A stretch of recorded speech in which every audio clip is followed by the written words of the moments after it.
अपने 18 साल के प्रोफेशनल करियर में मैंने देखा है कि बहुत सारे लोग, चाहे वो आईआईटियंस हों, चाहे वो चार्टर्ड अकाउंटेंट्स हों या गवर्नमेंट सर्वेंट हों, they get stuck in low paying jobs and they find it very difficult to get out of it. तो आज के वीडियो में हम 4 ऐसे कारणों के बारे में बात करेंगे जिसके कारण people find themselves in such situations, और 7 ऐसे स्टेप्स के भी बारे में बात करेंगे जिसको फॉलो करके ग्रोथ को पाया जा सकता है, इस सिचुएशन से निकला जा सकता है और अपने आप को प्रोफेशनली इंप्रूव किया जा सकता है। मेरा नाम अनुराग श्रीवास्तव है और अपने 18 साल के प्रोफेशनल एक्सपीरियंस में, जिसमें 16 साल आईएएस में थे और 2 साल प्राइवेट सेक्टर में, मैंने ये देखा है कि लोग कुछ स्पेसिफिक कारणों से लो पेइंग जॉब्स में स्टक रह जाते हैं और अगर वो कुछ स्टेप्स को फॉलो करें तो उससे निकल भी सकते हैं। आज की वीडियो में हम इन्हीं चीज़ों के बारे में बात करेंगे, बट इससे पहले हम आगे बढ़ें, आपसे अनुरोध करूंगा कि अगर आपने अभी तक हमारे चैनल को सब्सक्राइब नहीं किया है तो ज़रूर कर लें, इस वीडियो को शेयर करें, लाइक करें, सो दैट हम ऐसे वीडियोस और बना पाए। तो चलिए स्टार्ट करते हैं। सबसे पहले, क्या वो 4 कारण हैं कि people get stuck in low paying jobs. The first reason is they don't truly want growth. मेरे स्कूल का एक मोटो हुआ करता था, ही दैट सीकेथ फाइंडेथ। मतलब अगर आप खोज रहे हैं तो आपको जरूर मिलेगा। बहुत सारे लोग ग्रोथ को खोज भी नहीं रहे होते हैं। इनफैक्ट वी एक्सपेक्ट दैट दुनिया एक दिन हमारी वर्थ को रियलाइज करेगी और हमको सम्मान मिलेगा, हमको ग्रोथ मिलेगी, हमको सैलरी हाइक मिलेगी, लेकिन they are actually not truly chasing it. और दुनिया में आपको वही चीज मिलेगी जिसकी आप तलाश कर रहे हैं। So the first and the foremost reason is that there are many people who are not truly chasing growth, और अगर आप भी उनमें से हैं तो आप भी ग्रोथ को अपने आप नहीं एक्सपेक्ट कर सकते हैं। The second reason for getting stuck in low paying job is that people avoid risk. अगर आप रिस्क को अवॉइड कर रहे हैं, अगर आप चेंज नहीं चाहते हैं, अपने एनवायरनमेंट में कंफर्टेबल हैं, स्टेबिलिटी चाहते हैं, then you are trading off growth for it. Growth अगर कोई भी करता है तो एनवायरनमेंट में चेंज होता है, एक रिस्क आता है, and only then people find it. So the second reason I have seen people get stuck in low paying jobs is they avoid risk. Third reason is that they don't build rare skills. आप अपना profession start तो कर सकते हैं because base बहुत बड़ा होता है। आप इंजीनियरिंग से गए या आप चार्टर्ड अकाउंटेंसी से या किसी भी डिग्री से किसी जॉब में अगर आप गए हैं तो वो बेस बड़ा होता है। बट जैसे जैसे आप पिरामिड के ऊपर आते जाते हैं वो बेस छोटा होता जाता है और ग्रोथ सिर्फ उन लोगों को मिलती है जिनके पास रेयर स्किल्स होती हैं। मैक्सिमम लोग अपने प्रोफेशन में इसलिए ग्रो नहीं कर पाते हैं क्योंकि उन्होंने इस तरह की स्किल्स का बिल्डअप ही नहीं किया है।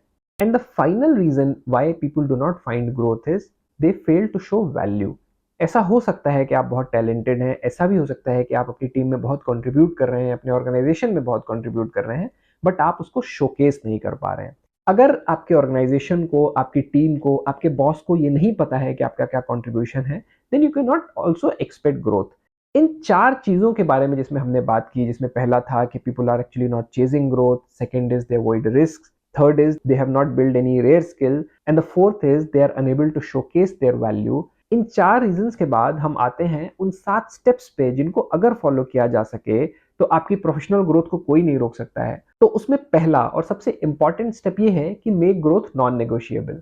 आप अपने लिए मान लें कि आपको जीवन में ग्रो करना है। अगर हम उसको इंप्लीमेंट करने पे आए तो आपके पास एक हो सकता है 12 महीने का प्लान हो। आप स्टडी करें कौन से वो लोग हैं जिनको ग्रोथ मिल रही है, उन लोगों की क्या स्किल्स हैं, उन्होंने किस पाथ को फॉलो किया है। You may try to talk to them, but you should have a exact plan. You have to first make growth non-negotiable and then make a plan to attain it. Stop settling for comfort and make growth non-negotiable.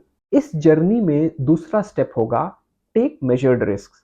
आप अगर आगे बढ़ना चाहते हैं जीवन में तो आपको मेजर्ड रिस्क लेने पड़ेंगे, and they can be multiple things which you can do. जरूरी नहीं है कि आपको सीधे नौकरी ही छोड़नी है, but you may volunteer your self for projects जो आपने नहीं किए हैं। You may volunteer your self in new areas. हो सकता है आपको अपना लोकेशन चेंज करना पड़े, हो सकता है आपको कोई नई चीज ट्राई करनी पड़े, हो सकता है आपको कोई ट्रेनिंग ज्वाइन करनी पड़े, लेकिन स्टार्ट टेकिंग मेजर्ड रिस्क। इस जर्नी में तीसरा स्टेप होगा बिल्ड हाई वैल्यू स्किल्स। आप ये आइडेंटिफाई करने की कोशिश करें कि आपकी इंडस्ट्री में जहाँ पे आप काम करते हैं वहाँ कौन सी ऐसी स्किल्स हैं जो नॉन निगोशिएबल हैं, जो बहुत ही वैल्यूड हैं, और आप उसको बिल्डअप करने की कोशिश करें। These may be let's say artificial intelligence की स्किल हो सकती है, डेटा रिलेटेड हो सकती हैं चीजें, it may be something else, but first identify it and second start investing in it. Investment can be time, investment can be money, but you will have to develop a skill, only then you can be assured of your growth. इस journey में चौथा और बहुत ही important step होता है deliver more than expected. दुनिया में वही लोग ग्रो करते हैं जो कि एक्सपेक्टेशन से ज्यादा डिलीवर कर रहे होते हैं। तो जब भी आप कुछ भी करते हैं अपने ऑर्गेनाइजेशन में, of course you should do what is expected from you, but then you should also think कि वो 10% 20% क्या ज्यादा है जो आप डिलीवर कर रहे हैं। Slowly you will have a reputation for exceeding expectations, और जो कोई एक्सपेक्टेशंस को एक्सीड करता है उसकी ग्रोथ को कोई नहीं रोक सकता। इस जर्नी में पांचवा और बहुत इंपॉर्टेंट स्टेप होता है शोकेस योर वैल्यू। आपको अपनी वैल्यू को शोकेस करना पड़ेगा। So not only you are delivering extra, not only you are putting in extra effort, but you should also document it. You should list कि आपने कहाँ कहाँ क्या क्या कॉन्ट्रीब्यूट किया, and slowly and subtly you also have to let others know about it. This has to be subtle. ऐसा भी नहीं होना चाहिए कि आप अपना ट्रम्पेट बीट कर रहे हैं, लेकिन you have to ensure that whatever you are delivering, whatever value you are adding, उसके बारे में आपकी टीम को, आपके ऑर्गेनाइजेशन को पता होना चाहिए। छठवां स्टेप जो आपको ग्रोथ की तरफ ले जाएगा वो ये है कि create leverage. You should have some leverage. Now leverage can be multiple things. It can be skills, it can be your bonding in the team, it may also be relationships and networks outside your organisation. But आपको ये leverage buildup करना पड़ेगा। दुनिया leverage को appreciate करती है। Leverage is your strength, and unless you have it you can not expect good growth in life. तो ये सोचें कि आप क्या वैल्यू ऐड कर सकते हैं, आपके अंदर क्या स्किल है, आपके अंदर क्या वो चीज है जो कि ऑर्गेनाइजेशन की हेल्प कर सकती है, and you should build your leverage around it. सातवां और फाइनल स्टेप इस जर्नी में ये है कि accept trade offs and be willing to move. ऐसा हो सकता है कि इस सब के बावजूद आपके ऑर्गेनाइजेशन में आपको दिखे कि आपकी ग्रोथ नहीं हो रही है। अगर मैं अपनी बात करूं तो आईएएस में 16 साल बिताने के बाद मुझे ये लगने लगा था कि जिस तरह की ग्रोथ मुझे चाहिए जीवन से, जो मेरे एक्सपेक्टेशंस है, वो यहाँ पूरे नहीं होंगे। And then I decided that now I want to work in the private sector. आपको भी ये सोचना पड़ेगा। मैंने ये महसूस किया है कि this is the most important factor why people get stuck. They feel कि ऑर्गेनाइजेशन में कोई उनको देखेगा, कोई उनको पहचानेगा, उनको अच्छी ग्रोथ दी जाएगी, but at times you have to change your playground.